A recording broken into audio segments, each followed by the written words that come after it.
வாசிக்கலாம். அப்போஸ்தலர் அதிகாரம் 9வது அதிகாரம் 15வது வசனம் 15-16. அப்போஸ்தலர் 9:15-16. அதற்கு கர்த்தர், நீ போ, ராஜாக்களுக்கும் இஸ்ரவேல் புத்திரருக்கும் என்னுடைய நாமத்தை அறிவிக்கிறதற்காக நான் தெரிந்து கொண்ட பாத்திரமா இருக்கிறான். அவன் என்னுடைய நாமத்தின் நிமித்தம் எவ்வளவாய் பாடுபட வேண்டும் என்பதை நான் அவனுக்கு காண்பிப்பேன் என்றார். இது யாரை குறித்து சொல்லப்படுகிறது அப்படின்னா, சவுல் பவுலாய் மாறும் பொழுது பவுலை குறித்து அந்த அனனியாவுக்கு சொல்லப்பட்ட வார்த்தை தான் அது. அப்போது அனனியா சொல்லுவார், அவன் வந்து இவ்வளோ ஜனங்களை காயப்படுத்தியிருக்கானே, கஷ்டப்படுத்தியிருக்கானே, நான் எப்படி சவுலை பார்க்க போக முடியும் அப்படின்னு நினைக்கும் போது தேவன் என்ன சொல்லுவார் அப்படின்னா, அப்போஸ்தலர் 9:15-16. அதில் தேவன் என்ன சொல்லுவார் அப்படின்னா, சவுலை பார்த்து, நான் தெரிந்து கொண்ட பாத்திரமாய் அவன் இருக்கிறான் அப்படின்னு சொல்லுவார். அப்போ நம்மெல்லாம் யாரு அப்படின்னா, தேவன் தெரிந்து கொண்ட பாத்திரம். லேவி புத்திரரை பார்த்து சொல்லுவார், நான் தெரிந்து கொண்ட கோத்திரம், அவர்கள் என் கோத்திரம், அவர்கள் என் பங்கு அப்படிங்கிற மாதிரி தேவன் உங்களை தெரிந்து கொண்ட பாத்திரமாய் நீங்கள் இருக்கிறீங்க. அப்போ அந்த தெரிந்து கொண்ட பாத்திரம் எப்படி இருக்கும் அப்படின்னா, அதுக்கு அடுத்த வருஷத்துலேயே போட்டிருக்குது, அவன் என் நாமத்தின் நிமித்தம் எவ்வளவாய் பாடுபட வேண்டும் என்பதை. அப்போ தெரிந்து கொண்ட பாத்திரம் என்ன படுமா? பாடுபடுமா. இது வந்து தேவன் பேசின காரியம். ஸோ தெரிந்து கொண்ட பாத்திரம், தேவன் நம்மளை தெரிந்து கொண்டாரா, தேவன் நம்மளை அழைத்தாரா அப்படின்னு கேட்டோம் அப்படின்னா, தேவன் நம்மளை அழைத்ததுனால அவர் நாமத்து நிமித்தமாக நம்ம பாடுபடும்படியே தேவன் என்ன செய்தார், நம்மளை தெரிந்து கொண்டார். நேற்று நாள் நம்ம பார்த்தோம்ல ஒரு நெருக்கம் அப்படின்னு. அப்போ இன்னைக்கும் அதே காரியம்தான். ஆனால் இந்த நெருக்கம் அப்படிங்கிறத விட அது ஒரு பாடு. இக்காலத்து பாடுகள் இனிமேல் ஒரு மகிமைக்கு ஒப்பிடத்தக்கவைகள் அல்ல. அப்போ ஒரு மகிமை நம்ம அடையணும், நம்ம தேவ சாயலாம் மாறணும் அப்படின்னா இக்காலத்து பாடுகளுக்குள்ள கடந்து சென்றுதான் ஆகணும். அதற்காகவே தேவன் என்ன செஞ்சார், நம்மளை தனியாக தெரிந்து கொண்டார். ஸோ அந்த தெரிந்து கொள்ளுதலோட மகிமை எங்க அடங்கி இருக்கு அப்படின்னா, பாடுகளை சகிக்கிறதுல தான் அடங்கி இருக்கு. சோதனையை சகித்த பின்பு என்ன சொல்றாங்க, சுத்த பொண்ணாக விளங்குவான் அப்படின்னு போட்டிருக்கு. அப்போ நம்ம சுத்த பொண்ணாக விளங்கணும், நம்ம மூலமா தேவ நாம மகிமைப்படணும் அப்படின்னா சில பாடுகள் அனுமதிக்கப்படுகிறது. அப்போ இந்த வேலையில பவுலை தேவன் தெரிந்து கொள்றாரு. சவுல் எப்படிப்பட்ட ஆள் அப்படின்னா, எல்லாரையும் அடித்து நொறுக்கி இஸ்ரவேல் ஜனங்களை அந்த மக்களை காயப்படுத்தினால்தான் சவுல். இப்போ தேவன் அவனை தெரிந்து கொள்றாரு. அப்போ மிகப்பெரிய ஆள். சவுல் வந்து சொல்லுவார்ல, நான் ரோமனுக்கு ரோமனாகவும் கிரேக்கனுக்கு கிரேக்கனாகவும் யூதருக்கு யூதரும் அப்படின்னா அப்படி என்னன்னா அவர் எல்லாத்தையும் படிச்சிருப்பாரு, அவர் எல்லா இடத்துலையும் வேலை பார்த்துருப்பாரு. ஆக்சுவலி சவுல் வந்து ஒரு மிகப்பெரிய அதிகாரி. ஆனா அந்த சவுலை தேவன் தெரிந்து கொண்டிருப்பாரு. சவுல் பவுலா மாறினதுக்கு அப்புறம் பவுல் மூலமா தேவன் செய்த கிரியைகள் மிக அதிகம். ஆனா சவுல் எழுதுவாரு, நான் ஏறக்குறைய 40 அடிகளால அடிக்கப்பட்டேன் அப்படின்னு எழுதியிருப்பாரு.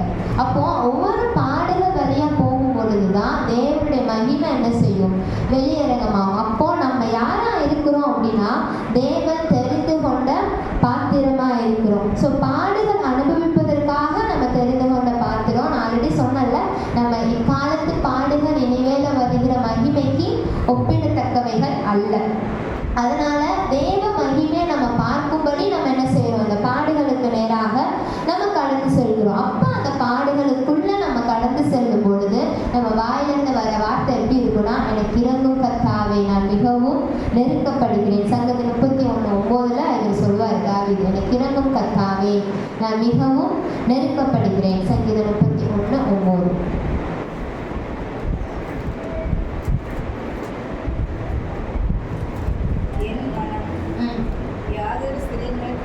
சங்கீதம் 31:9 அப்படியே இருக்கு. எனக்கு இறங்கும் கர்த்தாவே, நான் நெருக்கப்படுகிறேன்.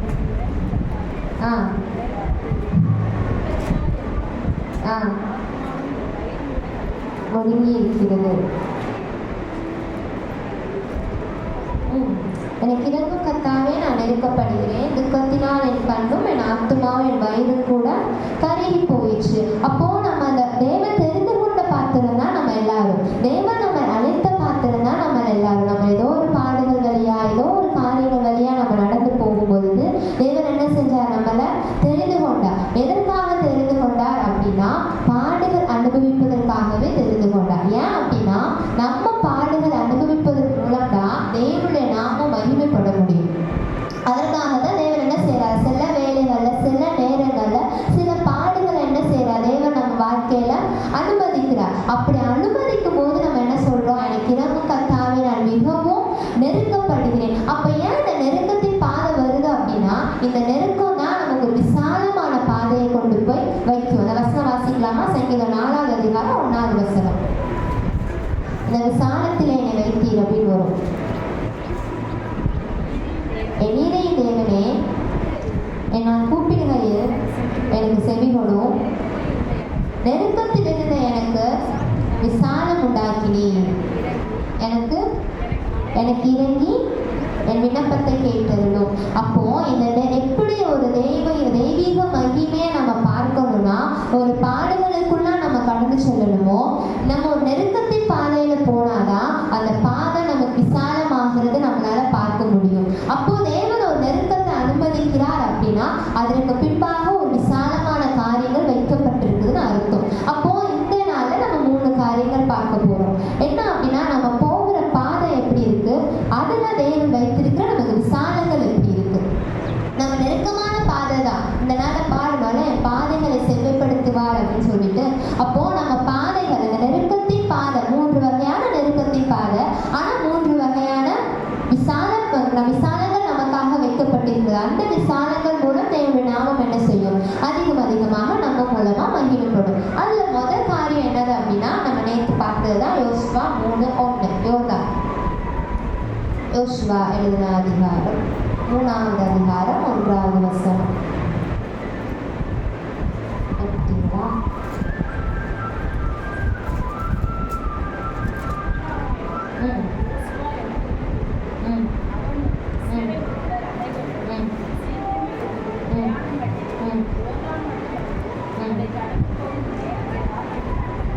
இப்போ என்ன ஆகுது அப்படின்னா எகிப்து தேசத்துல இருந்து இஸ்ரவேல் ஜனங்கள் வந்துட்டாங்க, செங்கடலெல்லாம் தாண்டிட்டாங்க.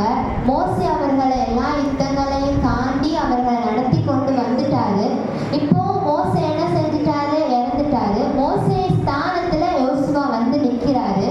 ஆனா யோசுவாவுக்கு கானானுக்கு போவதற்கு முன்னால ஒரு பெரிய காரியம் இருக்கு, அதுதான் யோர்தான். இப்போ இந்த யோர்தான் நிற்கும் போது அவர் என்ன ஃபீல் பண்றாரு அப்படின்னா அவர் நினைச்சிருப்பாரு, நம்ம கூட தேவன் இருக்கிறாரா, நம்ம கூட தேவன் இருந்தா இந்த யோர்தான் நம்ம முன்னாடி வந்திருக்குமா, ஒருவேளை நம்ம நேரான பாதையில தான் போறோமா. ஏன்னா அவரை நம்பி இஸ்ரவேல் ஜனங்களே பின்னாடி நிற்கிறாங்க.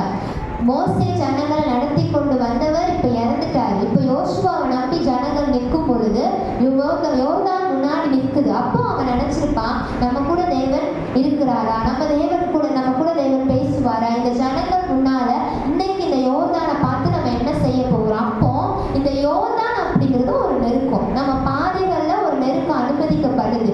எதுக்கு அப்படின்னா அதுல அந்த வசனம் ஒரு யோசுவா 3:7 இன்று அவர்கள் கண்களுக்கு முன்பாக உன்னை மேன்மைப்படுத்துவேன் அப்படி சொல்லிட்டு, அப்போ அவர்கள் எல்லாரும் நான் கூட இருக்கிறேங்கிறத அவங்க எல்லாரும் அறியும்படிக்கு நான் என்ன செய்வேன்?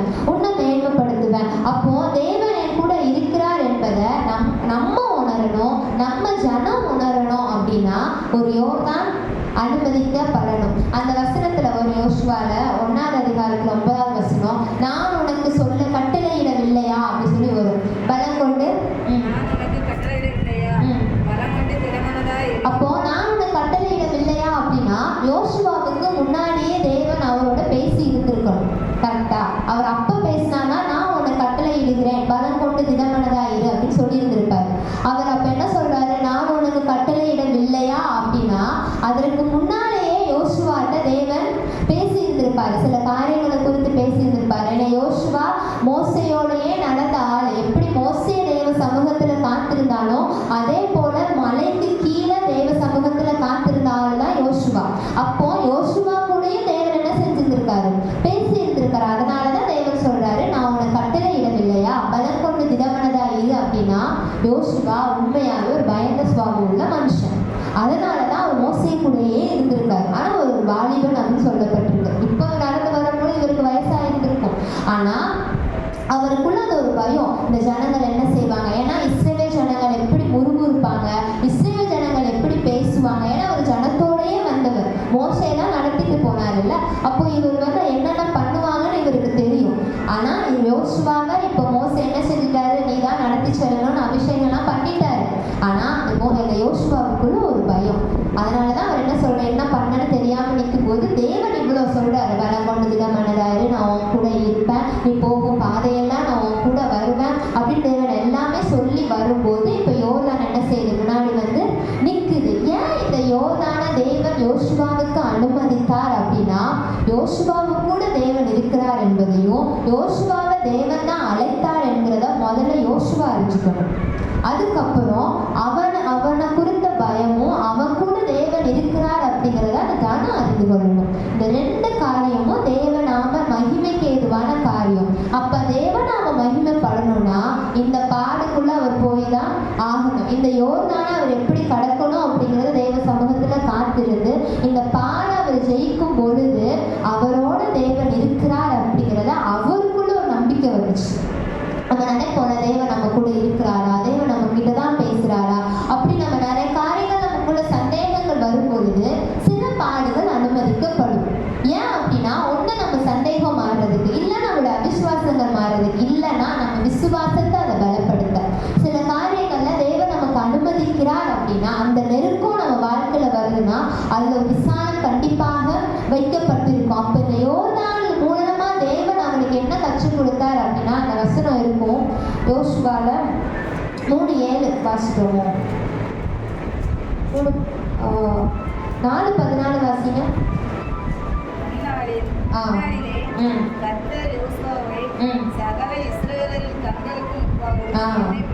மேன்மைப்படுத்தினார்,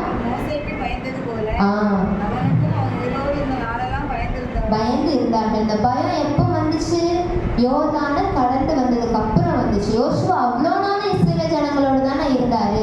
மோசே இருக்கும் போதே யோசுவாவை என்ன செஞ்சுட்டாங்க, அபிஷேகம் பண்ணிட்டாங்க. ஆனா அப்ப இஸ்ரவேல் ஜனங்கள் யோசுவாவுக்கு செவி கொடுத்தாங்களா, யோசுவா மேல ஒரு பயம் இருந்துச்சா அப்படின்னு கேட்டானா நமக்கு தெரியல.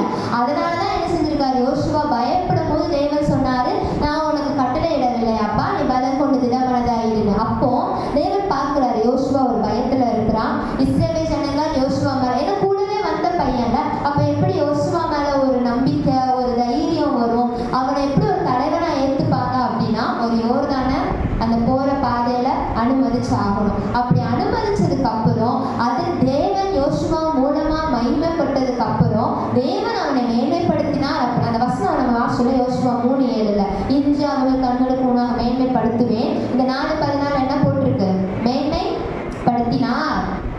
வாசல யோசுவா 4:14 இன்று அவர் கண்களுக்கு, தேவன் வந்து அவர் கண்களுக்கு முன்பாக அவர்கள் என்ன செய்வாரு, மேன்மைப்படுத்தினாரு. அதனால மோசேக்கு எப்படி அவங்க பயந்தாங்களோ அதே மாதிரி யாருக்கும் பயந்து நடந்தாங்க, யோசுவாவுக்கும் பயந்து நடந்தாங்க.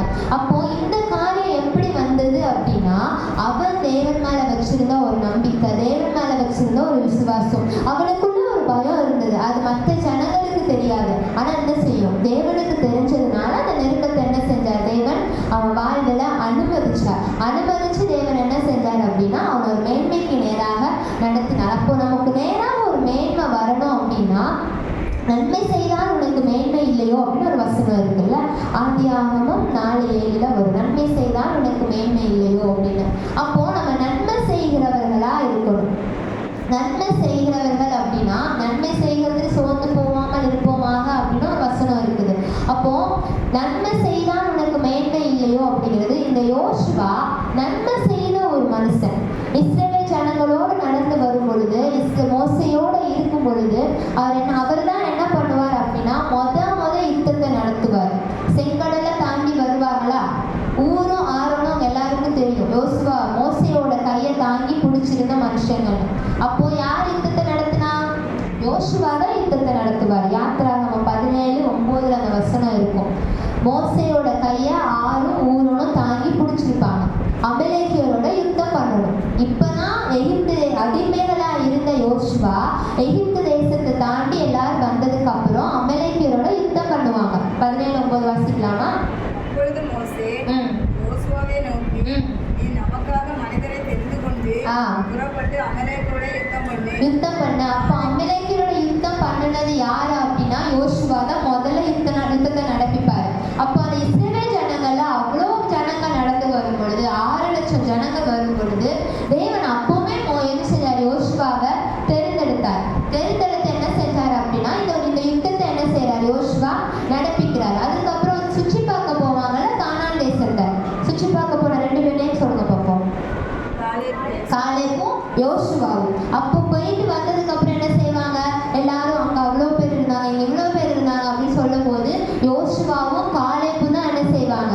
பரிந்து பேசுவாங்க. அப்போ இப்படியெல்லாம் இஸ்ரவேல் ஜனங்களுக்குள்ளேயே இருக்கும் பொழுது இஸ்ரவேல் ஜனங்களை தேவனுக்கு நேராக தவறு செய்ய விடாம தேவனுக்கு நேராக இருதயத்தை திருப்பும்படி அவன் ஒரு சில நல்ல காரியங்களை செய்ததுனாலதான் தேவன் அவன் என்ன செஞ்சார் அப்படின்னா மேன்மைப்படுத்தினார். அப்போ நம்ம சில நெருக்கத்து நேரம் நடந்து போகும்போது சில பாடுகளுக்குள்ள நடந்து போகும் பொழுது தீமையை நன்மையினாலே வெல்லு சொல்லப்பட்டிருக்கு. அப்போ உங்களுக்கு தீங்கு செய்கிறவர்களா இருக்கட்டும், இல்ல நீங்க பாடுகளுக்குள்ள போகிற பாதையா இருக்கட்டும், எல்லாவற்றிலையும் தேவன் உங்களுக்கு கட்டளையிட்டபடி செய்ய நீங்க என்ன செய்யணும்?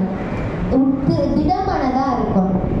திடமானதா இருந்து நம்ம என்ன செய்யணும்? நன்மை செய்யும் போது தேவன் என்ன செய்வார்? நம்மள மேன்மைப்படுத்துவார். அப்போ அந்த கனமும் அந்த மேன்மையும் யோசுவாவுக்கு உடனே கிடைக்கல. அமலேக்கியரோட யோசுவா யுத்தம் பண்ணி இருக்கிறான். அந்த கானான் தேசத்தை சுற்றி பார்க்க யோசுவா போயிருக்கிறான். இந்த காரியங்கள் எல்லாமே யோசுவாவுக்கும் தெரியும். ஆனா இந்த ஜனங்களை பார்த்து அவன் பயந்ததுனாலதான் தேவன் என்ன செஞ்சாரு? அவனை மேன்மைப்படுத்தும்படி ஒரு யோர்தானை அனுமதிச்சாரு. அப்போ இந்த நெருக்கத்துல நம்ம சில நெருக்கங்களை சில காரியங்களை கற்றுக்கொள்ளணும். அப்ப இந்த நெருக்கத்துல நம்ம கற்றுக்கொள்ள வேண்டியது என்ன அப்படின்னா தேவன் நம்மளை மேன்மைப்படுத்துவது உறுதி. தேவன் நம்மளை மேன்மையான பாதையில நடத்துவது உண்மைதான்.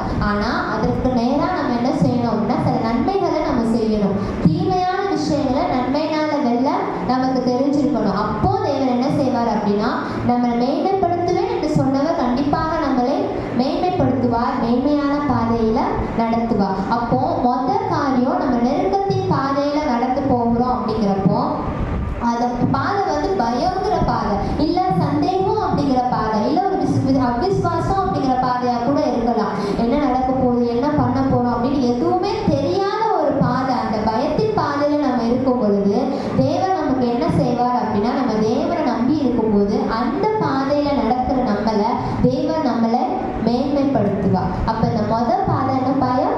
பயம் அப்படிங்கிற பாதை.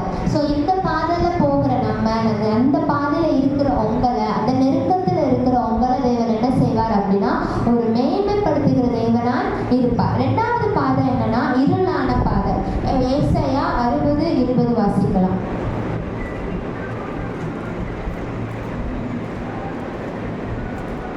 ஏசாயா 60:20.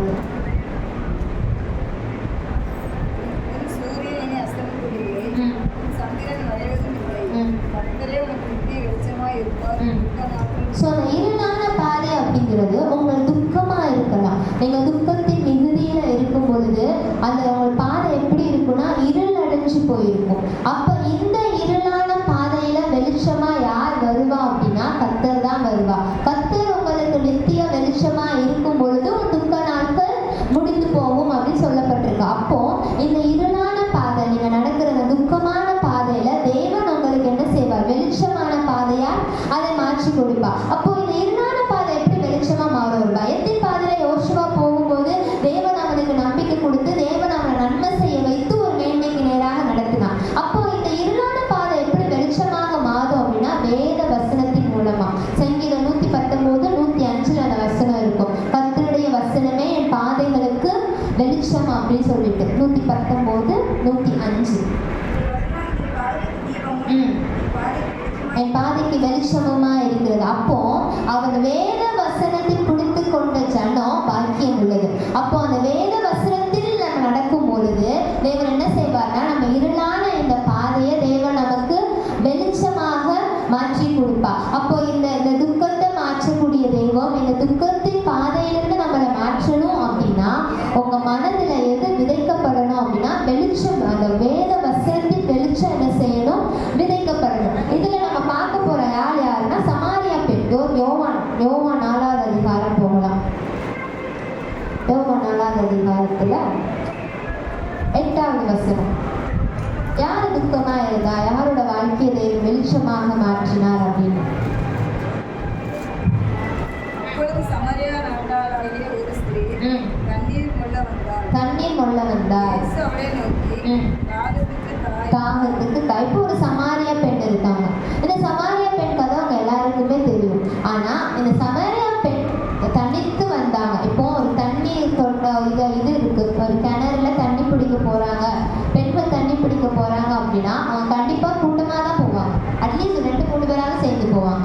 ஆனா சமாரியா பெண் தனித்து வந்தா அப்படின்னு சொல்லப்பட்டிருக்கு. அப்படின்னா அவ தனியா விடப்பட்ட நிலைமையில தான் அந்த ஊர்ல இருந்திருக்கிறான். அவளுக்கு அதுக்கப்புறம் அவளோட கதைகள் உங்களுக்கு தெரியும். அவனுக்கு புருஷன் இல்லை அப்படின்னு சொல்லப்பட்டிருக்கு. அப்போ அவள் நம்பின நம்பிக்கை அவளுக்கு இல்லை. அப்போ ஒரு துக்கத்தின் பாதையில தான் அவ இருந்திருக்கிறா. அந்த துக்கத்தின் பாதையை கண்டறிந்தது இயேசு. அப்ப இயேசு என்ன பண்றாரு, அந்த இடத்துக்கு வராரு, இந்த சமாரியா பெண்ணை பார்க்கிறாரு, சமாரியா பெண்ணிட்ட பேசுறாரு, நிறைய காரியங்களை பேசுவார். உலகத்தை பொறுத்த வரைக்கும் சமாரியா பெண்ணை வந்து ஒரு தவறான ஸ்திரீ, ஒரு தவறான பொண்ணு அப்படின்னா அவளை சித்தரிச்சிருந்திருப்பாங்க. அதனாலதான் அவ தனித்து விடப்பட்டு ஒரு கஷ்டத்தின் பாதையில ஒரு துக்கம், வாழ்க்கையே இருளடைஞ்சு போன நிலைமையில தான் அவன் வந்து என்ன செஞ்சிருப்பா, அந்த கிணச்சண்டைக்கு அவ வந்து நின்றுப்பா. ஆனா இஸ்ரவேல் ஜனங்கள் யூத ஜனங்கள் வேற, சமாரியா ஜனங்கள் வேற. ஆனா அந்த சமாரியா பெண் சொல்லுவா, மேசியா வருவார் என்பதை நான் அறிந்திருக்கிறேன். இந்த அறிவு அவளுக்கு எப்படி வந்துச்சு அப்படின்னா, அவ வேதத்தை படிச்சிருந்த பொண்ணு, அவ வேதத்தின் மேல நம்பிக்கையா இருந்த பொண்ணு. அந்த வசனம் பார்ப்போமா, 4:25 போட்டிருக்கோம். யோவான்தான். அந்த ஸ்திரீ அவரை நோக்கி, கிறிஸ்து எனப்படுகிற மேசியா வருகிறார் என்று அறிவே. வரும்போது எல்லாம். அப்போ மேசியா வருவார் அப்படிங்கிறது யாருக்கு தெரிஞ்சிருந்தது? ஒரு சமாரியா பெண்ணுக்கு தெரிஞ்சிருந்தது. அந்த சமாரியா பெண்ணுக்கு எதனால அந்த அறிவு வந்துச்சு அப்படின்னா, வேதத்தினால அந்த அறிவு வந்தது. அப்போ தேவன் உங்களை சில பாதைகளை நடத்தும் போது, அந்த இருளான நாட்கள்ல, ஒரு துக்கமான நாட்கள்ல நீங்க இருக்கும் பொழுது, மற்ற மனிதர்களின் வார்த்தைகள் உங்களுக்கு ஒரு பலனை அளிப்பதில்லை. நீங்க மற்றவர்களுக்கு போறதுனால அதற்கான ஒரு தீர்வு இருப்பதில்லை. வேதம் உங்களுக்கு என்ன செய்யும்? வெளிச்சமாக மாறும். உதிக்கிற ஒளியிடத்திற்கு ராஜாக்கள் வருவார்கள் தானே தேவன் சொன்னார். அப்போ நம்மளுடைய இருள் அனுமதிக்கப்படுதுன்னா அந்த இருள்ல இருந்து வெளிச்சம் பிரகாசிக்கணும். இப்ப நட்சத்திரம் பிரகாசிக்கிறது நம்ம சொல்றோம்ல, ஏன் காலையில நம்ம நட்சத்திரத்தை பார்க்க முடியல? ஏன்னா ஆல்ரெடி வெளிச்சம் இருக்கு. அப்போ நீங்க பிரகாசிக்கணும்னா ஒரு இருள் அனுமதிக்கப்படணும். அந்த இருள் அனுமதிக்கப்பட்டாலே நட்சத்திரம் பிரகாசிக்க முடியும். அதே மாதிரிதான் சமரியா பெண்ணா அன்னைக்கு ஒரு துக்க காரியங்கள் நடந்ததுனால, அவ தனித்து விடப்பட்டதுனால தேவன் அவளை போய் சந்திக்கிறார். தேவன் அவளை போய் சந்திக்கிற நிலைமை ஏன் உண்டாச்சு? அவ அவ்வளோ தனித்து விடப்பட்டிருந்தா, ஊராரால தள்ளி வைக்கப்பட்டிருந்தா. அவளை நம்பின நம்பிக்கை அவளுக்கு இல்லை. எந்த நம்பிக்கையும் அவளை விட்டு போயிருக்கும் பொழுது அவ வேதத்தை பிடிச்சிருந்தா. அவ தேவனோட அந்த பேசின வசனங்கள்லாம் நீங்க பார்த்தீங்க அப்படின்னா நிறைய வசனங்களே அவ சொல்லுவா.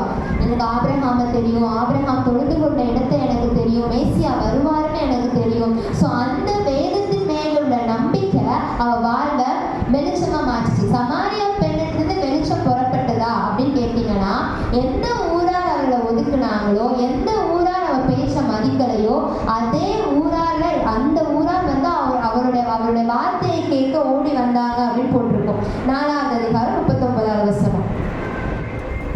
யோவான்தான்.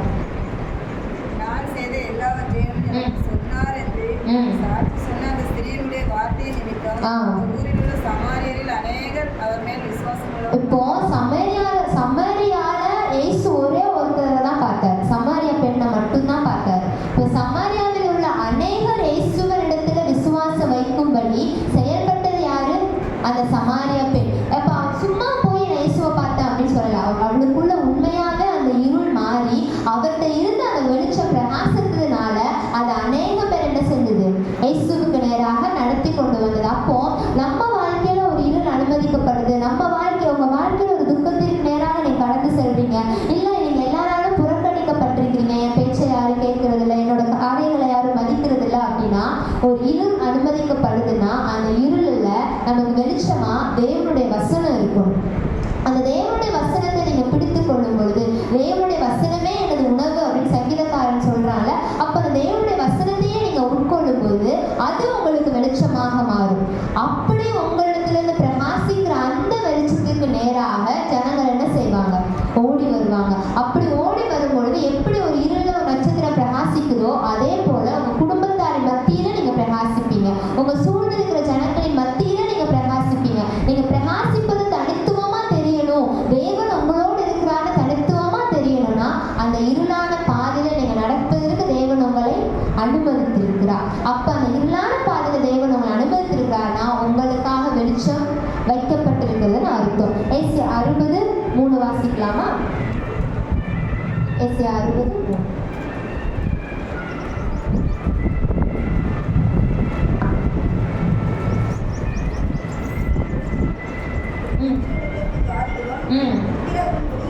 உதிக்கிற ஒளியிடத்திற்கு ராஜாக்களும் வருவார்கள். அப்போ உங்களிடத்திலிருந்து வருகிற ஒரு வெளிச்சத்திற்கு நேரா ராஜாக்கள் கடந்து வரணும் அப்படின்னா ஒரு இருள் என்ன செய்யுது? உங்க வாழ்க்கையில அனுமதிக்கப்படுது. அப்ப முதல் காரியம் பார்த்தோம், ஒரு பயத்தின் பாதைக்குள்ளாக நீங்க போறீங்க. இந்த காரியத்துல நம்ம என்ன செய்ய போகிறோம் தெரியாத ஒரு திகிலடைந்த பாதையில நீங்க போறீங்க அப்படின்னா உங்களுக்கு முன்பாக ஒரு மேன்மை வைக்கப்பட்டிருக்குன்னு அர்த்தம். ரெண்டாவது, நீங்க ரொம்ப ஒரு பயங்கரமான துக்கத்தின் பாதையில சோர்ந்து போய் இல்ல ஒரு இருளான பாதையில போறீங்க அப்படின்னா உங்களுக்கு முன்பாக வெளிச்சம் வைக்கப்பட்டிருக்குன்னு அர்த்தம். எப்படி யோசுவாவை தேவன் மேன்மைப்படுத்தும் பொழுது அவனை சுற்றி இருந்த ஜனங்கள் அவனுக்கு ஒரு பயம் உண்டாச்சோ அதே போல தேவன் உங்களை ஒரு பாதையில நடத்தும் போது உங்க ஜனத்தாரின் மத்தியில உங்களை குறித்து ஒரு பயம், ஒரு நடுக்கம், ஒரு மரியாதை எல்லாமே உண்டாகும். அதே மாதிரி இந்த இருளான பாதையில நீங்க போகும் பொழுது தேவன் உங்க வெளிச்சமா இருக்கிறத நீங்க அறிந்து கொள்ளும் பொழுது உதிக்கிற ஒளியிடத்திற்கு ராஜாக்கள் வருவார்கள். முதல்ல கூட நம்ம சொந்த ஜனங்கள் முன்னாலதான் தேவன் நம்மளை உயர்த்துவார்னு பார்த்தோம். இப்போ யாருன்னு அறியாதவங்க கூட எப்படி தேவன் இவங்களுக்கு வச்சிருக்கிறாரு அப்படின்னு அறிந்து கொள்ளும்படி எப்படி சமாரிய பெண்ணை தேடி ஒதுக்கப்பட்ட ஒரு பெண்ணை தேடி சமாரிய ஊர் ஜனமே வருமே, ஆனால் உங்களை தேடியும் ஜனங்கள் வருவார்கள். அதற்கு உங்களிடத்திலிருந்து தேவனுடைய வெளிச்சம் பிரகாசிக்கணும். அதற்காக தான் இந்த இருளான பாதைகள் உங்க பாதையில அனுமதிக்கப்படுது. அதற்காக தான் இந்த துக்கத்தின் பாதையில நீங்க நடந்து சொல்லி போடுறீங்க. பட் நித்திய வெளிச்சமா இருப்பா, துக்க நாட்கள் முடிந்து போகும் என்ற வார்த்தையின்படி உங்க துக்க நாட்கள் முடிந்து போகிற ஒரு காலம் உண்டு. இன்னைக்கு தேவன் சொன்னால நிச்சயமாகவே முடிவு உண்டு, நம்பிக்கை வீண் போகாது. அப்போ துக்கங்கள் முடிந்து போய் உங்களிடத்துல தேவனுடைய வெளிச்சம் என்ன செய்யும்? அதிகமா பிரகாசிக்கும். மூணாவது காரியம் பார்க்கலாம், வெட்கமான பாதை. இந்த வெட்கத்தின் பாதையில தேவன் உங்களை எப்படி நடத்துவார்னா உங்களை புகழ்ச்சியாக வைக்கும்படி நடத்துவார். செப்பனியா 3:19. செப்பனியா 3:19. செப்பனியா எடுத்துட்டீங்களா?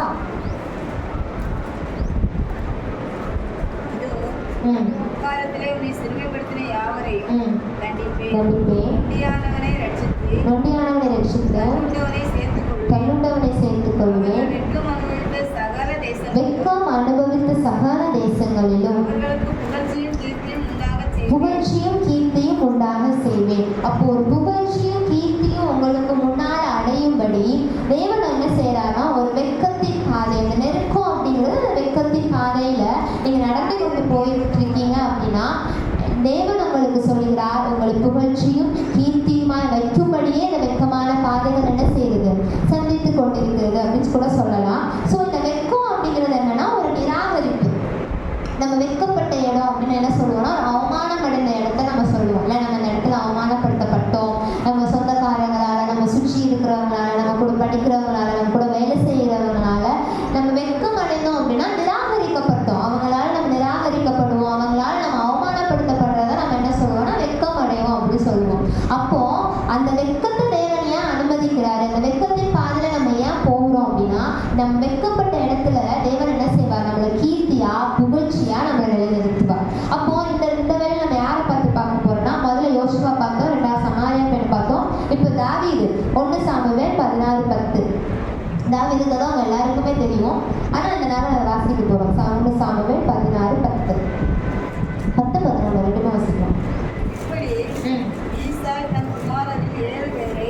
சாமுவேலுக்கு முன்பாக கடந்து போக பண்ணினான். பின்பு சாமுவேல் ஈசாயை பார்த்து கர்த்தர் இவர்களில் ஒருவனையும் புரிந்து கொள்ளவில்லை என்று சொல்லி பிள்ளைகள் இவ்வளவுதானா? ஈசாயை கேட்டான். அவன் இன்னும் எல்லோருக்கும் இளையவன் ஒருவன் இருக்கிறான், அவன் ஆடுகளை மேய்த்து கொண்டிருக்கிறான். அப்பொழுது சாமுவேல் ஈசாயை நோக்கி ஆள் அனுப்பி அவனை அழைப்பி அவன் இங்கே வரட்டும், நான் பண்ணியிருக்க மாட்டேன். ஸோ இப்போ நிராகரிப்பு அப்படிங்கிறது என்ன அப்படின்னா தாவீதை பார்க்குறோம். தாவீதோட சகோதரர்கள் 7 பேரும் மிலிட்ரியில் இருக்கிறாங்க.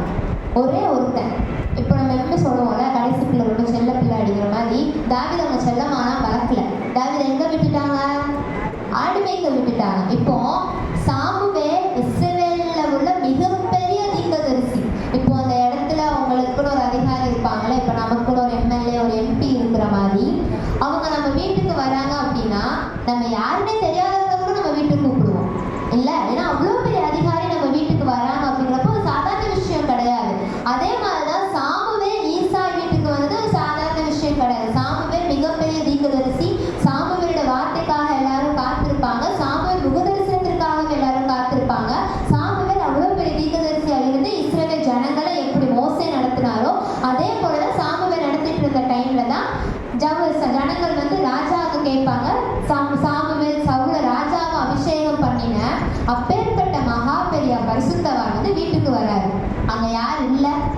தாவீது இல்ல. தாவீதுக்கு தெரியாம இருந்திருக்குமா இன்னைக்கு சாமுவேல் வீட்டுக்கு வராரு அப்படின்னு சொல்லிட்டு? கண்டிப்பா தெரிஞ்சிருக்கோம். விசேஷமா சமைச்சிருப்பாங்க, விசேஷமா அலங்கரிச்சிருப்பாங்க. 7 அண்ணனும் மிலிட்ரியில இருந்து வந்திருப்பாங்க. ஏன்னா மிலிட்ரிக்குள்ள இருக்கிறவங்க தானே, ராணுவத்துல இருந்தவங்க தானே, அவங்க எல்லாமே சகலோட ராணுவத்துல சேர்க்கப்பட்டவங்க தானே. அப்போ அந்த இடத்துல யார் இல்ல?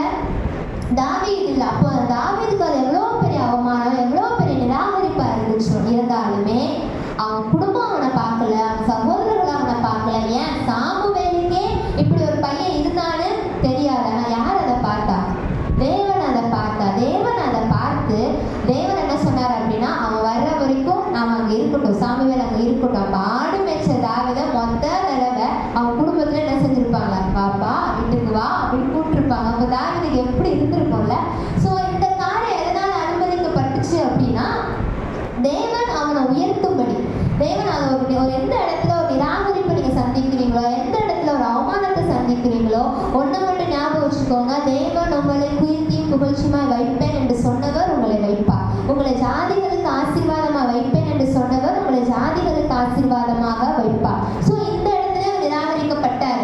இதுதான் முடிஞ்சிருச்சு. அவன் அபிஷேகமே பண்ணிட்டாங்க. இப்போ அந்த அதிகாரத்தில் தாவீதை அபிஷேகம் பண்ணுவாங்க. அதுக்கு அடுத்து ஒன்று வாசிங்க, 17:28. 1 சாமுவேல் தான் 17:28. இப்போ தாவீது மேல அபிஷேகம்லாம் வந்துருச்சு. அதுக்கப்புறம் அவன் சகோதரர்கள் அவன் என்ன பண்ணாங்க? அந்த மனுஷரோட அவன் பேசிக்கொண்டிருந்தான். இப்போ தாவீது பேசிட்டு இருக்கிறாரு. அவன் மூத்த சகோதரனை எலியாப் கேட்டபோது அவன் தாவீது மேல் கோபம் கொண்டு இங்கே வந்தது என்ன? வனாந்தரத்தில் உள்ள அந்த கொஞ்ச ஆடுகளை நீ யார் வசத்தில் விட்டாய்? யுத்தத்தை பார்க்க அல்லவா வந்தாய்? துணிகரத்தையும் இருதயத்தின் அகங்காரத்தையும் அறிந்திருக்கிறேன். அப்போ முதல் காரியம் யோசுவா கூட தான் பார்க்கும்போது சொந்த ஜனங்கள் பேசுது அப்படின்னு தான் பார்த்தோம். 2வது பார்க்கும்போது நம்ம ஒரு துக்கத்தின் பாதையில போறோம் பார்த்தோம். 3வது காரியம் இருக்கு பார்த்தீங்களா, நம்ம சொந்த சகோதரர்கள், நம்ம சொந்தமா உள்ளவங்க, நமக்கு நெருக்கமா உள்ளவங்க தான் நம்ம ரொம்ப காயப்படுத்துவாங்க.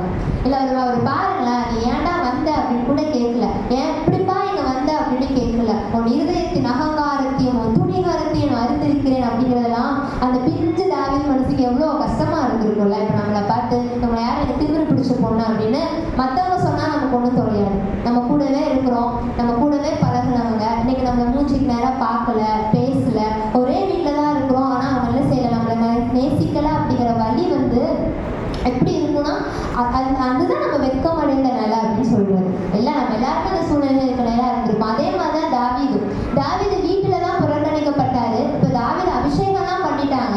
தாவீது என்ன பண்றாரு, அவங்க அப்பா தான் அனுப்பி வந்து போய் அண்ணன்களை பார்த்துட்டு வா அப்படின்னு அனுப்பி வைத்தாங்க.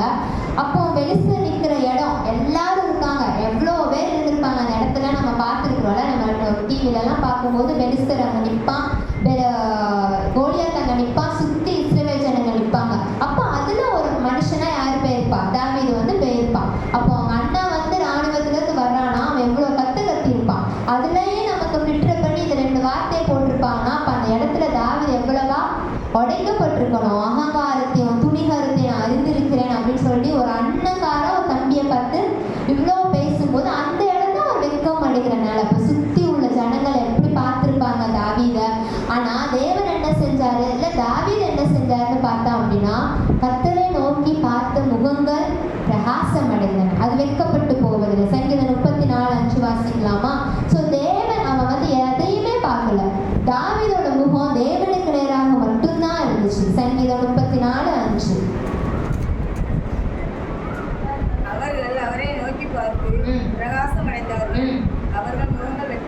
அவர்கள் முகங்கள் வெட்கம் அடைவதில்லை. அப்போ இந்த வெட்கமடைந்த சூழ்நிலையில, இந்த அவமானப்படுத்தப்பட்ட சூழ்நிலை, இந்த நிராகரிப்பின் சூழ்நிலையில தாவீது யாருடைய முகத்தை மட்டும் பார்த்தான் அப்படின்னா தேவனுடைய முகத்தை மட்டும்தான் பார்த்தான். ஸோ தேவனை நோக்கி பார்த்த முகங்கள் பிரகாசம் அடைந்தன. அப்போ முதல் காரியத்துல பார்த்தோம் நம்ம நன்மை செய்கிறவர்களா இருக்கணும், ரெண்டாவது காரியத்துல பார்த்தோம் வேத வசனத்தை பிடிச்சுக்கணும், மூணாவது காரியத்தை பார்த்தோம் எந்த மனுஷ முகத்தையும் நம்ம நம்பி இல்லை, எந்த மனுஷ முகத்திற்காக நம்ம மாறணும்னு அவசியமும் இல்லை, நம்ம தேவன் முகத்தை எதிர்பார்த்து இருக்கணும்.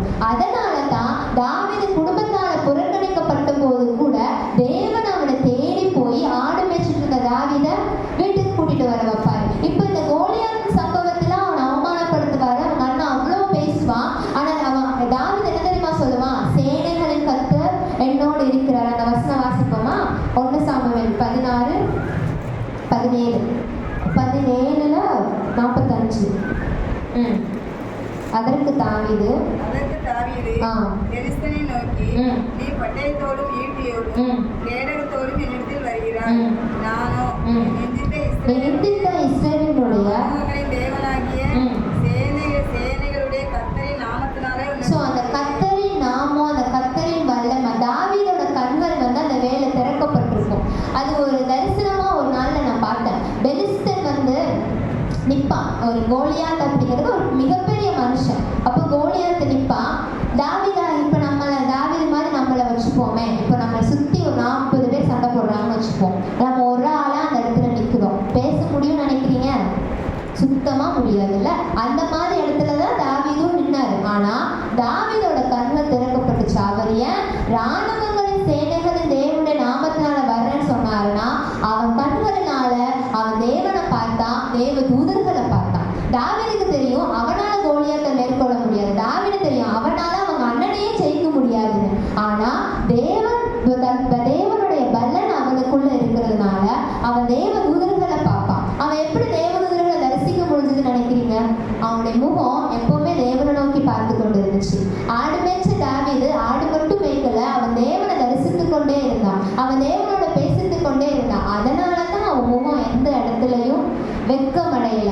இப்போ எப்படி இந்த இடத்துல நிராகரிக்கப்பட்டாலும், எந்த வெட்கமான சூழ்நிலைகளுக்குள்ள நம்ம போனாலும் நம்மளுடைய முகங்கள் குன்றி போகாமல், குருவி போகாமல், வெட்கம் அடையாமல் இருக்கணும்னா நம்ம யாரை நோக்கி பார்க்கணும்? தேவனை நோக்கி பார்க்கணும். ஸோ தேவனை நோக்கி பார்த்த முகங்கள் பிரகாசமடையும் என்ற வார்த்தையின்படி நம்ம முகங்கள் பிரகாசமடையும் போது தேவன் என்ன செய்வார்? நம்மளை கீர்த்தியும் புகழ்ச்சியுமாக வைப்பார். அப்போ தாவீது ராஜாவான கதைலாம் அவங்களுக்கு தெரியும். ஆனால் அந்த சம்பவம் முடிவில் என்ன நடக்கும் அப்படின்னா, எல்லாரும் அவனை ஆடி பாடி எதிர்கொண்டு போவாங்க. 18:6 வாசிக்கலாம். தாவீது பெலிஸ்தனை கொன்று திரும்பி வந்த பின்பு ஜனங்கள் திரும்பி வரும்போதும் ஸ்திரீகள் இஸ்ரவேலின் சகல பட்டணங்களிலும் இருந்து எல்லாரும் ஆடி பாடி புறப்பட்டு மேளங்களோடும் கீத வாத்தியங்களோடும் சந்தோஷமாய் ராஜாவாகி சவுல். இப்ப இந்த இடத்துல அவங்க அண்ணன் இருந்திருப்பாரா? இருந்திருக்க மாட்டாரா? கண்டிப்பா இருந்திருப்பாரு. சகல ஜனங்களோட தானே போட்டிருக்கு. யுத்தத்துக்கு போன எல்லாருமே தான் திரும்பி வர்றாங்க. திரும்பி வரும்போது அவங்க கூட ஸ்திரீகளும் சேர்ந்துக்கிறாங்க. ஏன்னா அது மிகப்பெரிய வெற்றி. கோலியாத்தை எதிர்கொண்டது அப்படிங்கிறது அதுதான் அவரோட முதல் யுத்தம். அப்போ ஆடி பாடி தாவீதை தூக்கிட்டு வர்றாங்க. அப்ப அந்த இடத்துல யாரும் இருந்திருக்கணும்? அவன் சகோதரர்களும் இருந்திருக்கணும். யோசேப்பு தன் சகோதரர்கள் மத்தியில உயர்த்தப்பட்டான், நமக்கு நல்லாவே தெரியும். தாவீதும் அவன் சகோதரர்கள் மத்தியில உயர்த்தப்பட்டவன் தான். அவன் அவ்வளவு பெரிய அவமானத்தை நிராகரித்தை சந்தித்ததுனால தான் அவனை தேவன் ஒரு புகழ்ச்சியும் கீர்த்தியுமா மாற்றினார். அப்போ நெருக்கத்தின் பாதை, இந்த 3 விதமான பாதை இருக்கு. நம்ம எந்த பாதையினாலும் நடக்கலாம். ஒண்ணு இப்ப நம்ம பார்த்த வெட்கமான பாதையா இருக்கலாம், இல்ல துக்கமான பாதையா இருக்கலாம், இல்ல பயமான பாதையா இருக்கலாம். என்ன பாதைகளா இருந்தாலும் தேவன் நம்மளை விசாரத்துல வைப்பது உறுதி. தேவன் நம்மளை மேன்மைப்படுத்துவேன் என்று சொன்னார், மேன்மைப்படுத்துவார். நம்மளை தேவன் வெளிச்சமாக மாற்றுவேன் என்று சொன்னால் தேவன் நம்மளை வெளிச்சமாக மாற்றுவார். மூணாவது, தேவன் நம்மளை புகழ்ச்சியும் கீர்த்தியுமாக வைப்பார். நம்ம வெட்கப்பட்ட இடங்கள்ல தேவன் நம்ம தலையை உயர்த்துவேன்னு சொன்னார்னா தேவன் கண்டிப்பாக அதை செய்வார். இனியும் காலம் என்ன செய்யாது, தாமதியாது. தேவன் உங்களுக்கு சொன்னதை செய்ய ஒரு உண்மையுள்ளவரா இருக்கிறார். ஏன்னா அவர் தானே உங்கள் தெய்வம். இன்னைக்கு சொன்னால ஆபிரகாம அழைச்ச தெய்வம், ஈசாக்க நடத்தின தெய்வம்னா உன்னுடைய தேவன். எப்படி ஆபிரகாமுக்கு சொன்னதை செய்தவர் யோசுவாவுக்கு சொன்னதை செய்தார்ல, அந்த 4:14 மறந்துடாதீங்க. நம்ம எப்பவுமே இந்த வசனத்தை சொல்லுவோம், இன்று அவர் கண்களுக்கு முன்பாக உன்னை மேன்மைப்படுத்துவீங்கிற வசனத்தை சொல்லுவோம். 4:14 என்ன போட்டிருந்துச்சு? மேன்மைப்படுத்தினார். அப்ப தேவன் என்ன செய்வார்? கண்டிப்பா உங்களை மேன்மைப்படுத்துவார். உங்களை கொண்டு செய்ய வேண்டிய காரியத்தை தேவன் உங்களை கொண்டு கண்டிப்பாக செய்து முடிப்பார். ஸோ உங்கள் மூலமாக தேவனுடைய நாமம் மகிமைப்படும்படி இந்த காலத்து பாடுகளுக்குள்ள நம்ம கடந்து சென்று கொண்டிருக்கிறோம். ஸோ இந்த காலத்து பாடுகள் இனிமேல் வரப்போகும் மகிமைக்கு ஒப்பிடத்தக்கவைகள் அல்ல. அதனால தேவன் தெரிந்து கொண்ட பாத்திரமாக இருக்கிற நம்ம மேல தேவனுடைய நாமம் மகிமைப்படும்படியே இந்த பாதைகளுக்குள்ள நம்ம கடந்து செல்கிறோம். கண்டிப்பா தேவனுடைய நாமம் நம்ம மூலமா மகிமைப்படும். ஜெபிக்கலாமா? முழங்கால் படியிட்டு தேவனை நோக்கி பார்த்த முகங்கள் பிரகாசம் அடைந்தனன்னு சொல்லப்பட்டிருக்கு. நம்ம எந்த பாதைகளுக்கு நேராக கூட நம்ம கடந்து போகலாம். யோசுவாவை போல பயந்து இருக்கலாம். என்னப்பா செய்ய போகிறோம், இதுக்கு அடுத்து நான் என்ன செய்ய போகிறேன், என்னை பார்த்து இத்தனை ஜனங்கள் நிற்கிறாங்க, நான் வந்துருவேனா, நான் வாழ்ந்துருவேனா, நான் சாதிச்சிருவேனான்னு என்னை சுற்றி எத்தனையோ கண்கள் நோக்கி கொண்டிருக்கிற இந்த பயத்துல பாதையில நான் இருக்கிறேன், நான் என்ன செய்ய போகிறேன் அப்படின்னு நீங்க கேட்டீங்கன்னா தேவன் உங்களுக்கு சொல்கிறது, அவர்கள் கண்களுக்கு முன்பாக தேவன் நிச்சயமாகவே உங்களை மேன்மைப்படுத்துவார். இல்லப்பா நான் துக்கமான பாதையில இருக்கிறேன், என்னால் இது யார்கிட்டையும் சொல்லவும் முடியல, நான் அவ்வளவு துக்கத்தை நான் சுமந்து கொண்டு இருக்கிறேன், என்னை பார்க்கிற எல்லாரும் என்னை வெதுக்குறாங்க, ஒதுக்கி வச்சிருக்கிறாங்க அப்படின்னா உன்னிடத்திற்கு நேராக அவர்களை நடத்தும்படிக்கு உங்களை பார்த்து அவங்க ஓடி வரும்படி தேவன் அவங்களை என்ன செய்வார்? வெளிச்சமாக மாற்றுவார்.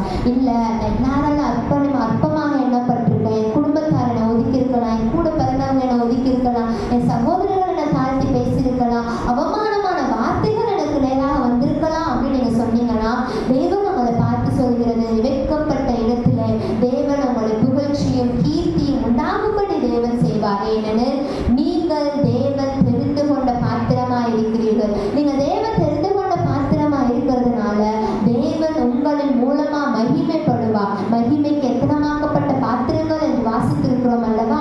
ஸோ நீங்க மகிமை உங்கள் மேல தேவன் மகிமைப்படும்படி தேவன் உங்களை அழைத்தார், அபிஷேகித்தார். அவர் உங்களை உங்கள் தலைகளை உயர்த்துவார். நன்றி ஆவியானவரே, நன்றி இயேசுவே, நன்றி இயேசுவே, நன்றி இயேசுவே. உமது முகம் நோக்கி பார்த்தவர்கள் வெட்கப்பட்டு போவதில்லை, உமது திருநாமம் அறிந்தவர்கள் கைவிடப்படுவதில்லை. உமது முகம் நோக்கி பார்த்தவர்கள் வெட்கப்பட்டு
எங்களை திறந்த வாசலுக்குள்ள பிரவேசிக்க பண்ணுகிற தெய்வமே, உமக்கு நாங்கள் நன்றி செலுத்துகிறோம் அப்பா.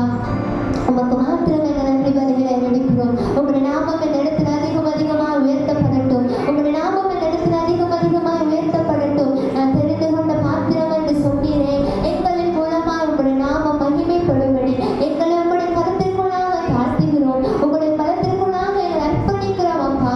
நீர் எங்களை ஆளுகை செய்து நீர் எங்களின் மூலமாய் மகிமைப்பட்டு உங்களுடைய நாமம் மாத்திரம் எங்கள் மூலமாக மகிமைப்பட எங்களை முழுவதுமாக தாழ்த்துகிறோம் அப்பா. நீ சொன்ன வார்த்தைகள் எங்க வாழ்க்கையில் நிறைவேறட்டும். நீ சொன்ன வார்த்தைகள் எங்க குடும்பங்களில் நிறைவேறட்டும் என்று ஜெபிக்கிறோம் அப்பா.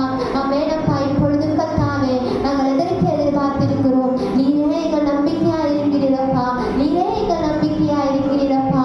இந்த நாளில் உண்மை நம்பி வந்த ஜனங்களை வெட்கப்படுத்தாத தெய்வம், இனியும் அவர்களை வெட்கப்படுத்தாமல் நடத்துவீர் என்று உண்மையே நாங்கள் நம்பி செல்கிறோம் அப்பா. நீரே எங்கள் கூட இருந்திருந்தோம். உங்களுடைய தயவினால், உங்களுடைய பிரசனத்தினால், உங்களுடைய மகிமையினால் நீர் எங்களை நிறைத்து நீர் எங்களை ஆசீர்வதித்து நீர் எங்களை நடத்தி செல்வீராக என்று ஜெபிக்கிறோம். தொடர்ந்திருக்கிற எல்லா ஊழியர்களையும் தேவனுடைய கரம் இருக்கட்டும். உங்களுடைய நாம மாத்திரம் மகிமைப்படும்படி ஜெபிக்கிறோம் அப்பா. பெரிய காரியங்களை செய்திருந்தோம். எங்கள் ஆவி, எங்கள் ஆத்துமா, எங்கள் சரீரம் முழுவதையும் எங்கள் எல்லாவற்றையும் உங்களுடைய கருத்திற்குள்ளாக தருகிறோம். எல்லாவற்றையும் உங்களுடைய ஆளுகை இருப்பதாக, உங்களுடைய ஆளுகை மாத்திரமே இருப்பதாக. பெரிய காரியங்களை செய்திருந்தோம். மகிமைப்பட்டிருந்தோம். இயேசுவின் மூலம் ஜெபிக்கிறோம் நல்ல பிதாவே. ஆமென், ஆமென். எல்லாம் செய்து சொல்லுவோம். என் ஆத்துமாவே கர்த்தரை ஸ்தோத்திரி, என் முழு உள்ளமே பரிசுத்த நாமத்தை ஸ்தோத்திரி. என் ஆத்துமாவே கர்த்தரை ஸ்தோத்திரி, செய்த சகல உபகாரங்களையும் மறவாதே. ஆமென், ஆமென். நம்ம கர்த்தராகிய இயேசு கிறிஸ்துவின் கிருபையும் அன்பும் பரிசுத்த